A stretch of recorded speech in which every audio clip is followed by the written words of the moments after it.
Hello friends, welcome to my channel Cooking and Beyond by Induji. இன்றைக்கி நான் vegetable kurma பண்ணிட்டுருக்கேன். அது எப்படி நான் வெஜிடபிள்ஸ் உங்களுக்கு என்ன வெஜிடபிளும் போட்டு காய் உப்பு மஞ்சள் போட்டு வேக வச்சு எடுத்து வச்சுருங்க. அதுக்கப்புறம் தேங்காய் கூட கொஞ்சம் கசா கொஞ்சம் பாதாம் பருப்பு போட்டு அரைச்சி தனியாக வச்சுருங்க. அப்புறம் தக்காளி வெங்காயம் பச்சை மிளகாய் இஞ்சி பூண்டு எல்லாத்தையும் வதக்கிட்டு அப்புறம் அரைச்சி பேஸ்ட்டாக வச்சுருங்க.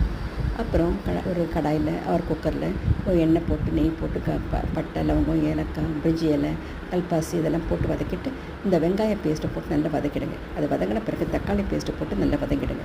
அதுக்கப்புறம் இந்த காயெல்லாம் போட்டுட்டு அதுக்கு வேண்டிய மிளகாத்தூள் கொஞ்சம் தனியா சோம்புத்தூள் இதெல்லாம் போட்டுட்டு கூட தண்ணி போட்டு கொஞ்சம் கொதிக்க வச்சுருங்க. அதுக்கப்புறம் கடைசியில் தேங்காய் பேஸ்ட்டு போட்டு நல்லா கலந்து விட்டு ஒரு 5 நிமிஷம் சின்ன தீயில் கொதிக்க வச்சுருங்க.